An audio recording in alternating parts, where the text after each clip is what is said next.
Hello everyone, स्वागत है आप सभी का मेरे channel grasp knowledge with Anshu में।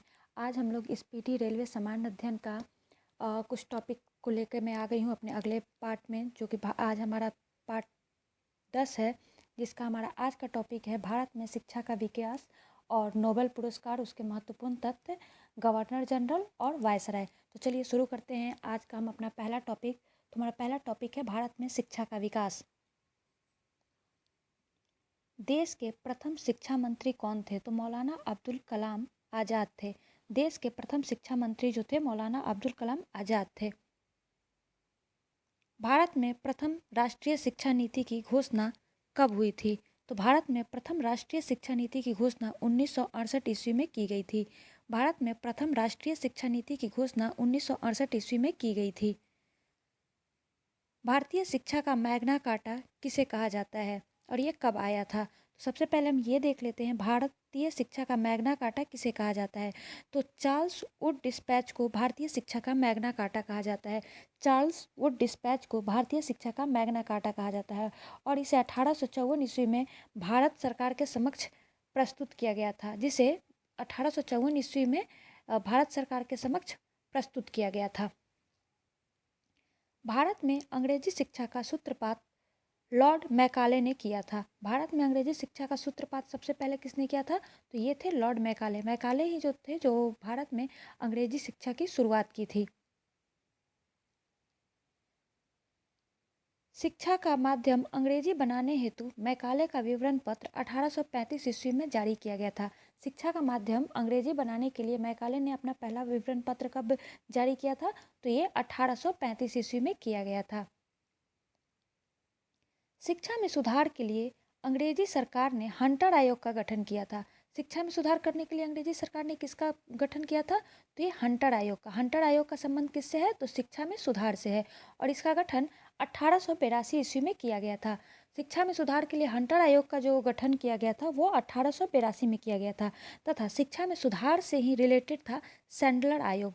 इसका गठन 1917 ईस्वी में किया गया था। पहली बार शिक्षा में सुधार के लिए हंटर आयोग का गठन किया गया था 1882 ईस्वी में तथा सैंडलर आयोग का गठन किया गया था 1917 ईस्वी में। मुक्त विश्वविद्यालय सर्वप्रथम इंग्लैंड में खोला गया था। पहला जो ओपन यूनिवर्सिटी था सबसे पहले कहाँ खोला गया था? तो इंग्लैंड में। इंग्लैंड में सबसे पहले ओपन यूनिवर्सिटी की शुरुआत की गई थी और भारत का सबसे पहला जो था ओपन यूनिवर्सिटी वो था डॉक्टर बी.आर. अम्बेडकर मुक्त विश्वविद्यालय। सबसे पहला जो मुक्त विश्वविद्यालय था भारत का वो था डॉक्टर बी.आर. अम्बेडकर मुक्त विश्वविद्यालय और इसकी स्थापना हुई थी सबसे पहले 26 अगस्त 1982 को किया गया था और डॉक्टर बी.आर. अम्बेडकर मुक्त विश्वविद्यालय की स्थापना 26 अगस्त 1982 को हुआ था।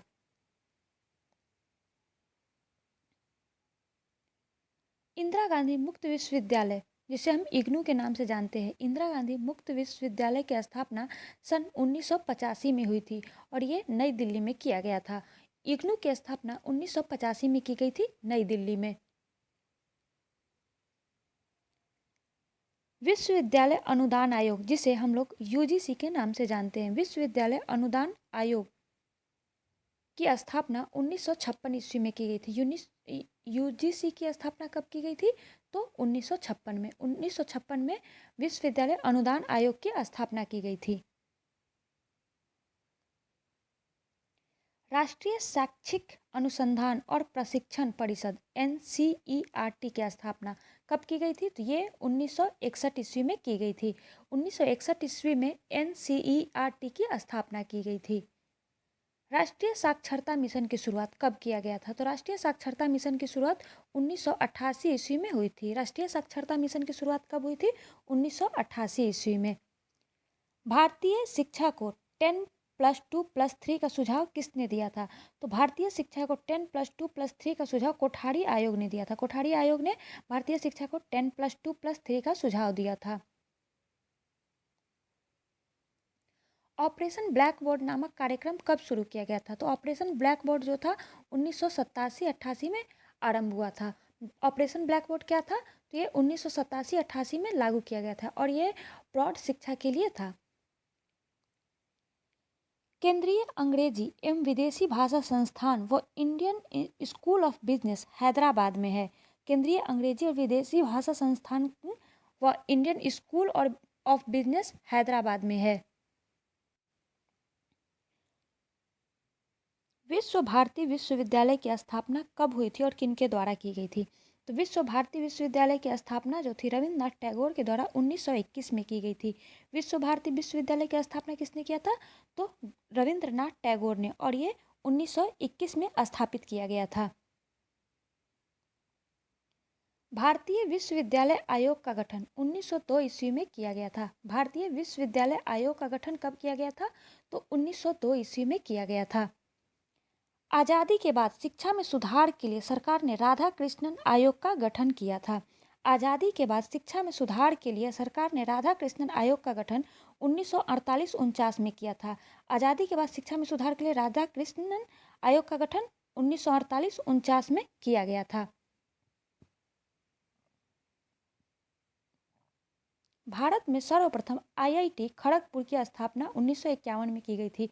प्रथम आईआईटी कौन था? तो आईआईटी खड़गपुर। और इसकी स्थापना कब की गई थी? तो 1951 ईस्वी में। 1951 में सबसे पहले आईआईटी खड़गपुर की स्थापना की गई थी। भारत के प्रथम इंजीनियरिंग कॉलेज की स्थापना रुड़की में किया गया था और ये 1847 में हुई थी। भारत की पहली इंजीनियरिंग कॉलेज कौन थी? तो इंजीनियरिंग कॉलेज रुड़की, और इसकी स्थापना 1847 ईस्वी में की गई थी। फोर्ट विलियम कॉलेज की स्थापना सन 1800 ईस्वी में लॉर्ड वेलेस्ली ने कोलकाता में किया था। फोर्ट विलियम कॉलेज की स्थापना कब हुआ था? तो ये 1800 ईस्वी में हुआ था और इसकी स्थापना लॉर्ड वेलेस्ली ने कोलकाता में किया था। जामिया मिलिया इस्लामिया विश्वविद्यालय की स्थापना 1920 में मोहम्मद अली जौहर ने की थी। जामिया मिलिया इस्लामिया विश्वविद्यालय की स्थापना 1920 में मोहम्मद अली जौहर ने की थी। जामिया मिलिया इस्लामिया की कब स्थापना हुई थी? 1920 में, और किसके द्वारा? मोहम्मद अली जौहर के द्वारा इसका स्थापना किया गया था। शिक्षा का मौलिक अधिकार अधिनियम कब से लागू हुआ था? तो ये 1 अप्रैल 2010 से शिक्षा का मौलिक अधिकार अधिनियम लागू हुआ था। शिक्षा का मौलिक अधिकार अधिनियम 1 अप्रैल 2010 को लागू हुआ था। राष्ट्रीय शिक्षा दिवस कब मनाया जाता है? तो 11 नवंबर को। 11 नवंबर को राष्ट्रीय शिक्षा दिवस के रूप में मनाया जाता है। अब हमारा नेक्स्ट टॉपिक है नोबेल पुरस्कार। उसके बारे में कुछ महत्वपूर्ण तथ्य।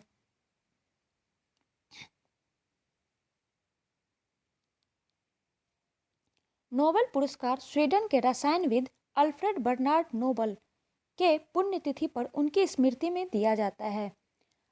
नोबेल पुरस्कार किसके कहा क्यों दिया जाता है? तो ये पुरस्कार नोबेल स्वीडन के रसायनविद थे अल्फ्रेड बर्नार्ड नोबेल 1833 से 1896 के उनके पुण्यतिथि पर उनकी स्मृति में दिया जाता है।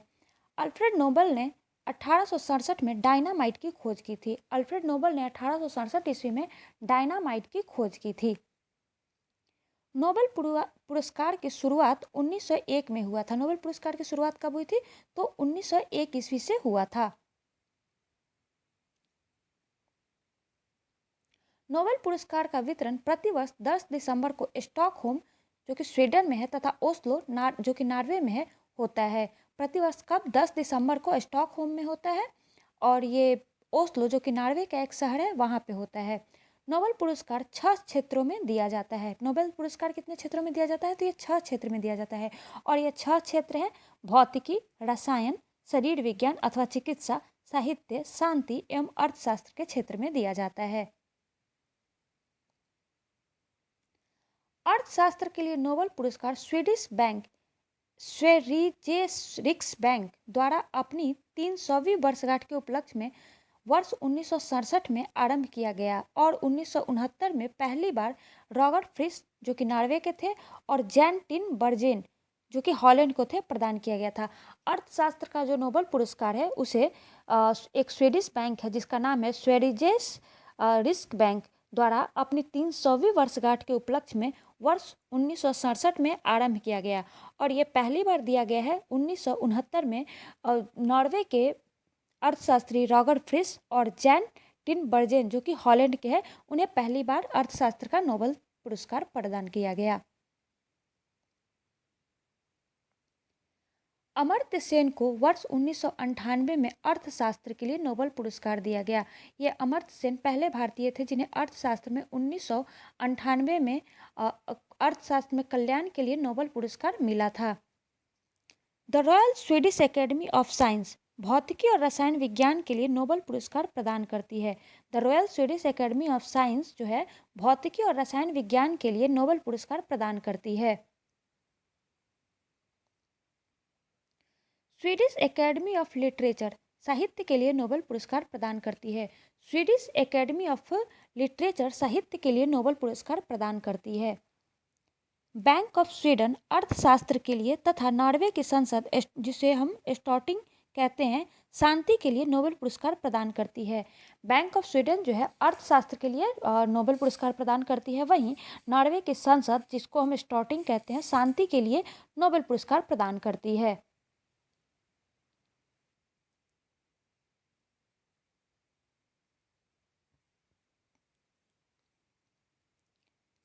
कारोलिंस्का चिरोजिकल इंस्टीट्यूट जो कि स्वीडन की एक इंस्टीट्यूट है शरीर विज्ञान अथवा चिकित्सा के लिए नोबेल पुरस्कार प्रदान करती है।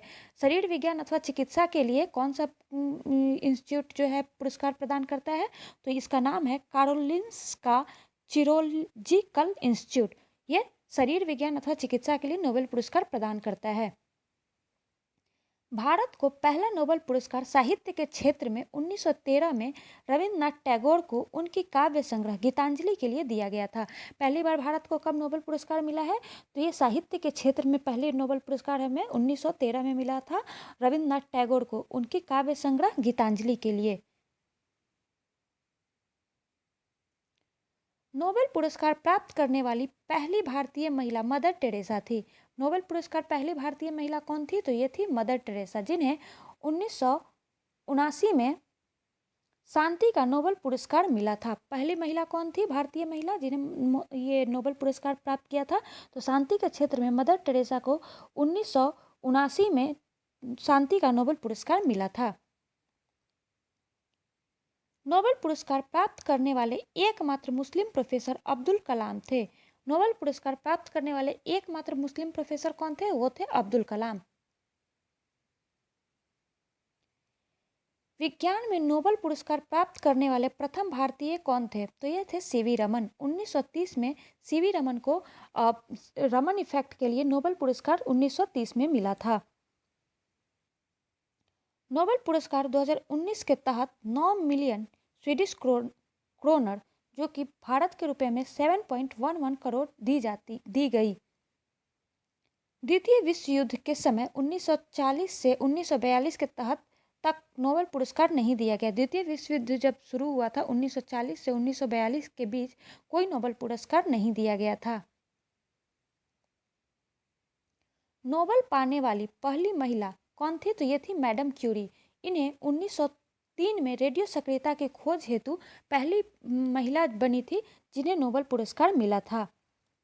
नोबेल पुरस्कार के लिए किसी एक क्षेत्र में 3 से अधिक व्यक्ति संयुक्त विजेता नहीं हो सकते। नोबेल पुरस्कार के लिए एक क्षेत्र में 3 से अधिक व्यक्तियों को संयुक्त विजेता नहीं बनाया जा सकता।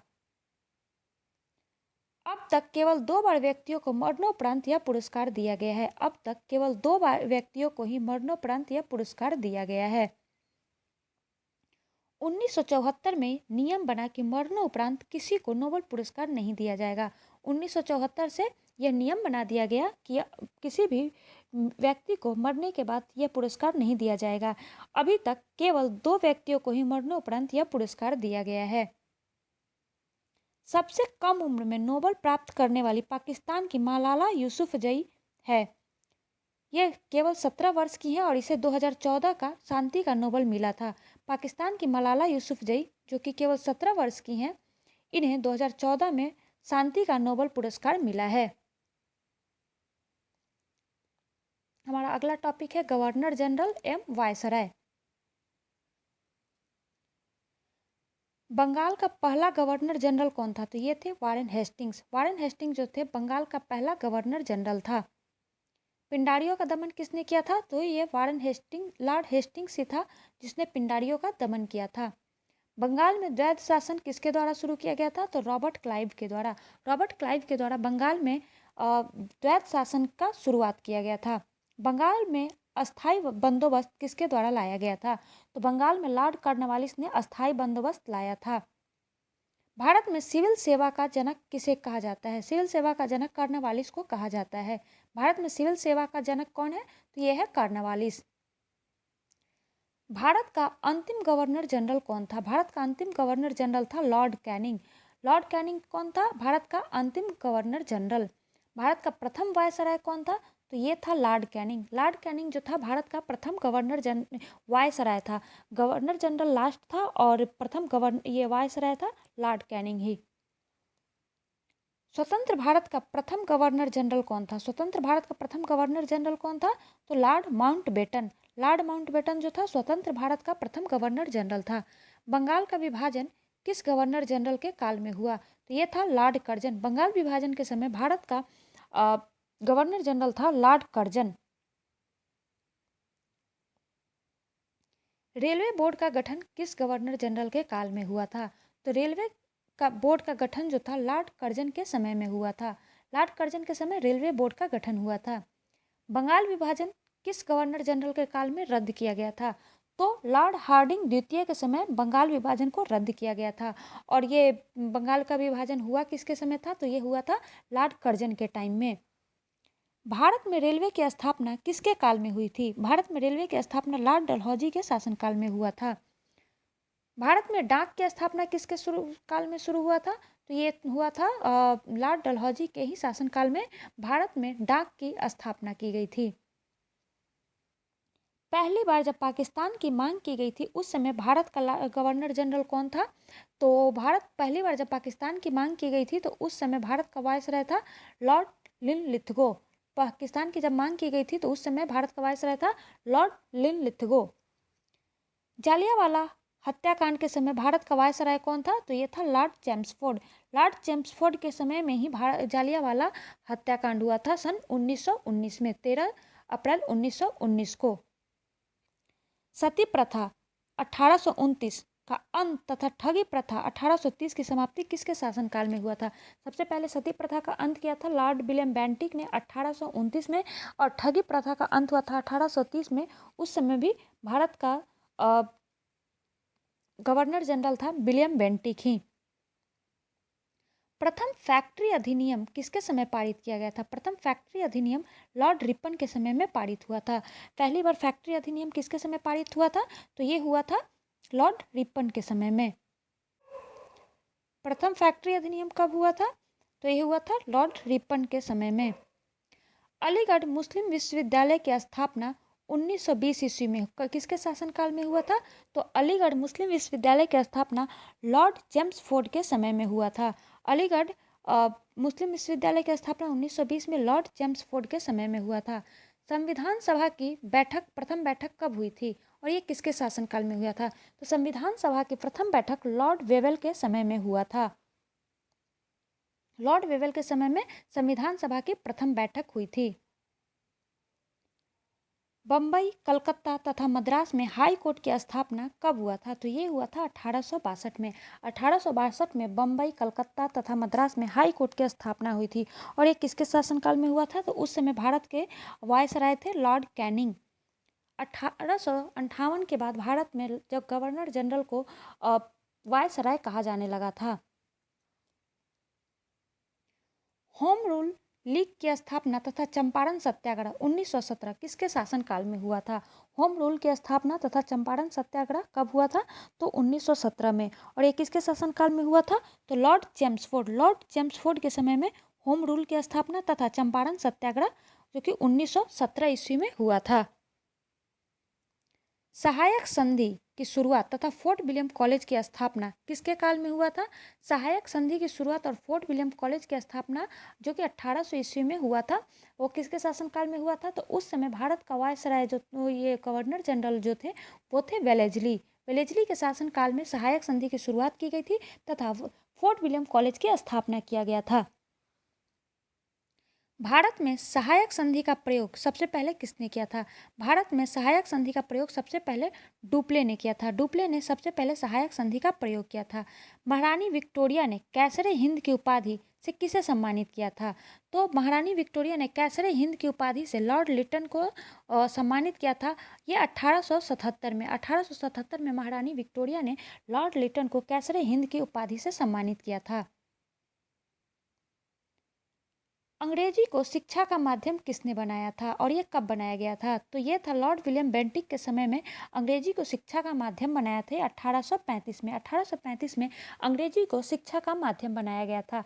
उस समय भारत के गवर्नर जनरल थे लॉर्ड विलियम बेंटिक। बंगाल का शेर किसे कहा जाता था? बंगाल का शेर कौन कहता था? तो ये था लॉर्ड वेलेस्ली। लॉर्ड वेलेस्ली को बंगाल का शेर कहता था। साइमन कमीशन कब भारत आया था? तो साइमन कमीशन किसके शासनकाल में भारत आया था? तो यह आया था लॉर्ड इरविन के टाइम में। लॉर्ड इरविन के टाइम में साइमन कमीशन भारत आया था। क्रिप्स मिशन का आगमन किसके शासनकाल में हुआ था? तो लॉर्ड लिनलिथगो के शासनकाल में क्रिप्स मिशन का आगमन हुआ था। कैबिनेट मिशन भारत पहुंचा। कैबिनेट मिशन कब भारत पहुंचा था? तो लॉर्ड वेवेल के टाइम में। लॉर्ड वेवेल के टाइम में कैबिनेट मिशन पहली बार भारत पहुंचा था।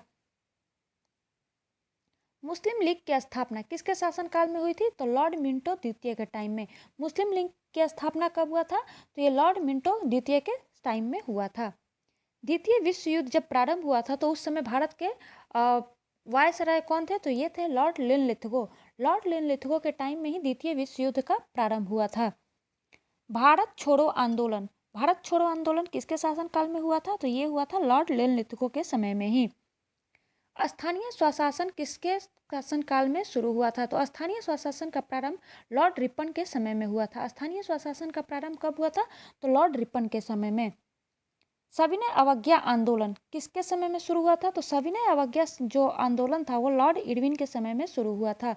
लॉर्ड इरविन के समय में सविनय अवज्ञा आंदोलन की शुरुआत हुई थी। असहयोग आंदोलन की शुरुआत किसके शासनकाल में हुआ था? तो ये असहयोग आंदोलन की शुरुआत जो है लॉर्ड चेम्सफोर्ड के शासनकाल में शुरू हुआ था। कांग्रेस का जन्म कब हुआ था? तो कांग्रेस का जन्म लॉर्ड डफरिन के समय में हुआ था सन 1885 में। उस समय भारत का जो वायसराय था वो था लॉर्ड डफरिन। भारतीय प्रेस का मुक्तिदाता किसे कहा जाता है? तो भारतीय प्रेस का मुक्तिदाता चार्ल्स मेटकाफ को कहा जाता है। ये जितने भी गवर्नर जनरल और वायसराय हैं बहुत ही इंपॉर्टेंट है और ये सारे एग्जाम में कहीं ना कहीं एक आध क्वेश्चन आ ही जाते हैं, इसलिए इसे ध्यान से पढ़िएगा और याद कीजिएगा। नरबली प्रथा का अंत किसके शासनकाल में हुआ था? नरबली प्रथा का अंत किस गवर्नर जनरल के टाइम में हुआ था? तो ये था लॉर्ड हार्डिंग। लॉर्ड हार्डिंग के समय में नरबली प्रथा का अंत हुआ था। दास प्रथा का उन्मूलन। दास प्रथा का उन्मूलन किसके समय में किया गया था? तो लॉर्ड एलनबरो। लॉर्ड एलनबरो के टाइम में दास प्रथा का उन्मूलन हुआ था। भारत में जनगणना की शुरुआत किसके शासनकाल में शुरू हुई थी? तो भारत में जनगणना की शुरुआत लॉर्ड मेयो के समय में शुरू हुआ था। नियमित जनगणना की शुरुआत कब हुआ था? तो ये हुआ था लॉर्ड रिपन के समय में। सबसे पहले भारत में जनगणना की शुरुआत 1872 ईस्वी में हुआ था। उस समय भारत का गवर्नर वायसराय जो थे ये थे लॉर्ड मेयो, और जो नियमित जनगणना थी 1881 में और लॉर्ड रिपन के समय में शुरू किया गया था। प्रथम गोलमेज सम्मेलन के समय भारत का वायसराय कौन था? तो उस समय लॉर्ड इरविन थे। प्रथम गोलमेज सम्मेलन के समय भारत के वायसराय थे लॉर्ड इरविन। द्वितीय गोलमेज सम्मेलन के समय भारत के वायसराय थे लॉर्ड वेलिंगटन, और तृतीय गोलमेज सम्मेलन के समय भी भारत के वायसराय जो थे लॉर्ड वेलिंगटन ही थे। इसी के साथ आज का हमारा टॉपिक समाप्त होता है। आशा करती हूँ कि आप लोगों को ये सीरीज अच्छा लग रहा हो। चैनल को अगर अच्छा लगे तो चैनल को लाइक सब्सक्राइब जरूर कर दीजिएगा। धन्यवाद।